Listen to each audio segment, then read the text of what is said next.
हाँ, current affair के बारे में है। करंट अफेयर कैसे पढ़ें, क्या पढ़ें, मैं उसके बारे में बताता हूँ। देखो, करंट अफेयर के बारे में कभी भी इस बात को ध्यान रखना, मैं छोटी सी बात बोल रहा हूँ, बहुत पहले भी मैं बोल चुका हूँ। हम करंट अफेयर पढ़ते क्यों हैं? आप ज़रा ये सोचिए कि करंट अफेयर को आपके पाठ्यक्रम में क्यों जोड़ा गया?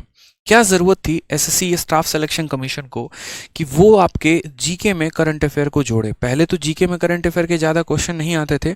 अगर आप 2016 के पहले का ट्रेंड देख लें तो बहुत ज़्यादा क्वेश्चंस नहीं थे।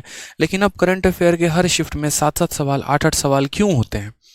ठीक है, कारण है मेरे भाई। यहाँ पर जिस तरीके से हमारे बाईलैटरल्स मीटिंग बढ़े, जिस तरीके से हमारा देश बढ़ रहा है, हमारा जीडीपी में ग्रोथ हो रहा है, ठीक है, जिस तरीके से हमारी सभी चीज़ों में ग्रोथ हो रही है, हम जिस तरीके से आगे बढ़ रहे हैं, तो आज के समय में जब कोई बंदा बिना करंट अफेयर पढ़े या एक तरीके से बिना उनके आसपास के नॉलेज का जानकारी हुए जब वो सेलेक्ट होने के बाद डिपार्टमेंट में जाता है ना, तो एकदम डम्ब सा बैठ जाता है। उसको पता ही नहीं घटना क्या हो रही है। उसको ज़्यादा से ज़्यादा पता है तो वर्ल्ड कप किसने जीता वो पता है, ज़्यादा से ज़्यादा पता है तो चुनाव में यहाँ पर कौन से नेता हारे, कौन से नेता जीते, ठीक है, और यहाँ पर किस पार्टी की सरकार बनी उसके ऊपर मुद्दे पता है। लेकिन वास्तविक जो जानकारी है कि यहाँ पर भारत में क्या काम हो रहा है, ठीक है, हमने इजराइल के साथ क्या समझौता किया, हमने अमेरिका के साथ क्या समझौता किया, हमारी कूटनीति क्या, हमारी रक्षा नीति क्या है, ठीक है, जो आपको खान सर भी अपने वीडियो के माध्यम से इतना ज़्यादा बताते हैं, हम उनके बारे में अवगत ही नहीं होते हैं। कहीं पर अगर दिख भी रहा होता है तो हम नहीं तैयारी करते हैं। राज्यसभा टीवी जो है, कभी आप उसको देखते हैं? लेकिन आप वहीं एक यूपीएससी एस्पिरेंट से पूछिए तो आपके फ़ोन में जहाँ पर हॉटस्टार और यूट्यूब खुला है, जहाँ फर्जी थंबनेल के पीछे आप भागते हैं, वहीं पर उतने ही समय में खाना खाते हुए वो भी देखते हैं मोबाइल, लेकिन वो आपका वाला चैनल नहीं देखते, वो राज्यसभा टीवी देखते हैं। वो आज तक और एबीपी न्यूज़ नहीं देखते हैं, वो राज्यसभा टीवी में बैठकर पूरा जो भी काम हुआ है, पूरे दिन में जो भी इंपॉर्टेंट चीज़ें वो उसे नोट डाउन करते हैं, उसे पढ़ते हैं। यूँ समझ लीजिए कि मेरे आसपास सब कुछ है। अगर मैं यहाँ खड़ा हूँ तो मेरे लेफ्ट में सिगरेट की भी दुकान है, मेरे सामने दारू की भी दुकान है, और मेरे राइट में किताबों की भी दुकान है, बगल में एक मंदिर भी है। जिसकी आस्था जिस चीज़ से जुड़ी हुई है वो उसी के पास जाना पसंद करता है, ठीक है। एक नशेड़ी जो है उसको दारू की दुकान अच्छी लगेगी, एक पढ़ने वाले को जो है वो किताब की दुकान अच्छी लगेगी, और अगर एक पुजारी है, एक भक्त है, तो उसको मंदिर अच्छा लगेगा, उसको मंदिर में सबसे ज़्यादा शांति मिलेगा। तो हर किसी का जन्नत यहीं पर है। वो डिपेंड करता है कि उसकी आंखें क्या देख रही हैं और उसका दिल क्या कहता है, दिमाग क्या कहता है कि किस चीज़ के पीछे भागना है। आपके पास सब कुछ है, सारा कुछ अवेलेबल है, सब आपके लेफ्ट राइट सब यहीं पर मौजूद है। अब वो चूज़ आप क्या करते हैं ये आपके ऊपर डिपेंड करता है। समझ रहे हैं? तो यहाँ पर जो है ना, करंट अफेयर पढ़ने की आवश्यकता क्यों पड़ी? क्योंकि एक तरीके से सब चाहते हैं कि आप जो है वो थोड़ा सा अपडेटेड रहे। ऐसा ना हो कि आप यहाँ पर रट कर जा रहे हैं, पेपर क्लियर करके जा रहे हैं, बस कि हाँ रट लिया, उसी के आधार पर आपका सिलेक्शन हो जा रहा है, ठीक है, और आप यहाँ पर जब जाते हैं तो एकदम डम से फील होते हैं। नहीं, तो इसीलिए जो है एसएससी हो गए, बाकी एग्जाम्स भी हो गए, वो ये चाह रहे हैं कि आप थोड़ा सा अपडेटेड फील करें। इसी वजह से अब करंट अफेयर हमें कितना पढ़ना है? तो करंट अफेयर हमें बहुत ज़्यादा भी नहीं पढ़ना कि हम 1 घंटे की वीडियो किसी की बैठ के देख रहे हैं, नहीं करना भाई इतना। और करंट अफेयर को ऐसा भी नहीं करना है कि आखिरी के 1 मंथ में 6 महीने का करंट अफेयर पढ़ के चले जाएंगे। दोनों का नुकसान है। अगर हम 1-1 घंटे की डेली वीडियो देखेंगे तो आप यूँ समझ लीजिए कि इस 1 घंटे में आप ग्रामर की बहुत अच्छी प्रैक्टिस कर सकते थे, रीजनिंग या मैथ की बहुत अच्छी प्रैक्टिस कर सकते थे, लेकिन आप करंट अफेयर के एकदम डेप्थ लेवल में चले गए, जैसे आप इसका एकदम ओसो ही बनना चाह रहे हैं और इसके ऊपर किताब लिखेंगे। कोई चैनल करा रहा है 1 घंटे, वो बहुत अच्छी बात है, हो सकता है किसी और परीक्षा के लिए ज़रूरत हो, लेकिन 1 डे कॉम्पिटिटिव एग्जाम्स के लिए 1 घंटे की करंट अफेयर की कभी भी आवश्यकता नहीं होती है। मैक्स टू मैक्स जो करंट अफेयर का रहता है वो रहता है आपको कि डेली के कम से कम अगर हम बात करें तो 10 से 15 क्वेश्चन हो गए, वो बहुत है। और वीडियो लेंथ की बात करते हैं तो मुझे लगता है 15 से 25 मिनट जो है वो बहुत है, ठीक है।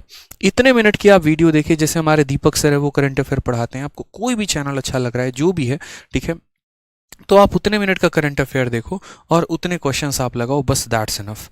अब यहाँ पर इनके क्या नोट्स बनाना ज़रूरी है, ये भी बच्चों के मन में आता है कि सर करंट अफेयर का क्या हम डेली बेसिस पर नोट्स बनाएं? तो देखो, करंट अफेयर के कभी भी नोट्स नहीं बनाए जाते। करंट अफेयर में किन बातों का नोट्स बनाया जाता है वो बहुत ज़रूरी है। जैसे यूँ समझ लो कि दुकान में 100 चीज़ें हैं खाने के लिए, तो 100 के 100 खाने के लिए हैं, लेकिन वो एक ही दिन खाने के लिए नहीं है, ठीक है। तो करंट अफेयर में हम नोट्स क्या बनाना चाहिए, मैंने पहले भी कहा ऑफलाइन में, तो जो पार्ट आपका स्टैटिक का रहता है, जो नहीं बदलता है, आप उनके नोट्स बनाओ। जैसे मानो मैं करंट अफेयर पढ़ाया, मैंने 20 मिनट का लेक्चर, आपने मेरी वीडियो देखी, तो ये नहीं कि आज मैं जितने क्वेश्चन बोर्ड पर लेकर आया हूँ आपको अपने सारे नोट्स बनाने, बिल्कुल भी नहीं। इसमें जो स्टैटिक पार्ट था, जैसे कौन से राज्य में कौन सी झील मौजूद है, कौन सा दर्रा किस राज्य से होकर पास करता है, ये चीज़ें नहीं बदलने वाली हैं। तो ये नहीं बदलने वाली हैं, तो इनके नोट्स आप अपने कॉपी में बनाएं, ताकि इनको जितनी बार भी आप रिवाइज करें ना, उतना आपको मजा है। यहाँ पर किस राज्य के सीएम कौन से नियुक्त हुए हैं यहाँ पर, तो इन सभी बातों पर ध्यान देना होता है, अच्छे तरीके से इनको पढ़ना होता है और इनके नोट्स बनाने होते हैं। किसी भी प्रतियोगिता एग्जाम के लिए जो करंट अफेयर महत्वपूर्ण होता है, वो आखिरी के 6 से 7 महीने का करंट अफेयर जरूरी होता है। इससे ना ज़्यादा पढ़ना है, ना इससे हमें कम पढ़ना है। ठीक है, आप ऐसा भी कर सकते हैं कि मार्केट में 2 किताबें बहुत अच्छी हैं। अगर आप मान लीजिए कि शुरू से थोड़ी वीडियो देखने की आदत लगाइए और आखिरी के 1-1.5 महीने में स्पीडी की एक बहुत अच्छी किताब आती है। अब स्पीडी की किताब इंग्लिश में भी आने लगी है, पहले हिंदी में आती थी। आप स्पीडी की किताब जाके खरीद लीजिए। जो नोट्स बनाएंगे उससे कई गुना ज़्यादा बेहतर मटेरियल इसके अंदर दिया गया होता है, तो वो आपका समय बचा देता है। जैसे अगर मैं आपकी जगह रहता तो मैं इतना करता कि मैं आराम से, जैसे दीपक सर पढ़ाते हैं, आराम से उनकी वीडियो देखी, 15 मिनट का जितना उन्होंने कराया, ठीक है, मैंने उनके बहुत बढ़िया तरीके से जो स्टैटिक वाला पार्ट है वो नोट्स बनाए, इससे ज़्यादा फालतू की चीज़ें लिखी नहीं मैंने। और जब मेरा परीक्षा आया तो उसके बाद मैंने स्पीडी की किताब खरीद ली और यहाँ से बाकी चीज़ें कवर अप कर ली। क्यों? क्योंकि इस स्पीडी की किताब में मुझे क्या क्या मिल जाता है जो मेरे काम की है।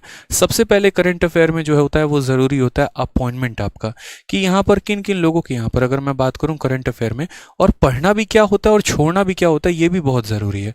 तो करंट अफेयर में अगर आप देखोगे तो सबसे पहले हो जाता है आपका अपॉइंटमेंट, जो यहाँ पर अपॉइंटमेंट हुए हैं। अब अपॉइंटमेंट यहाँ पर ये नहीं है, ठीक है, कि फलाने फिल्म के प्रोड्यूसर कौन अपॉइंट हुए हैं, वो जरूरी नहीं है। यहाँ पे अपॉइंटमेंट का मतलब यहाँ पर हो गया कि यहाँ पर कौन से राज्य के गवर्नर किसको बनाया गया है, ठीक है, यहाँ पर जो है वो बहुत ज़रूरी है। आनंदीबेन पटेल जो है, या और भी जो लोग हैं यहाँ पर, ठीक है, या मध्य प्रदेश के यहाँ पर सीएम कौन है, या शिवराज सिंह चौहान जो है मध्य प्रदेश के सीएम बने तो कितनी बार बन चुके हैं।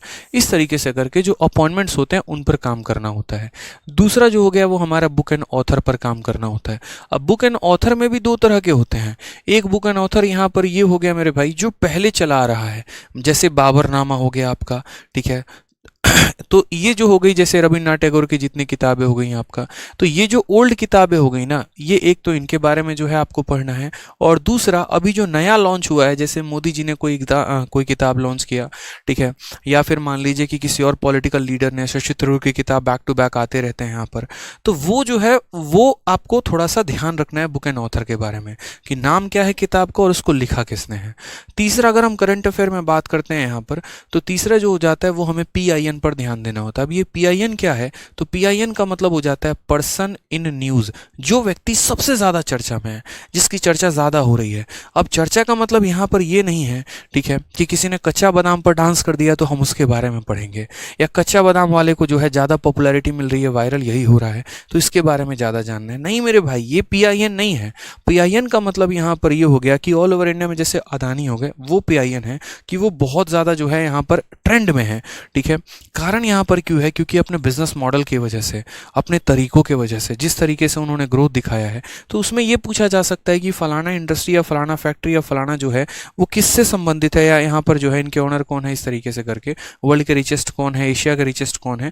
तो जो पर्सन सबसे ज़्यादा चर्चा में होता है, कोई व्यक्ति जो है अगर मान लीजिए अपने खेल के वजह से बहुत ज़्यादा चर्चा में है, तो उससे पूछा जाएगा।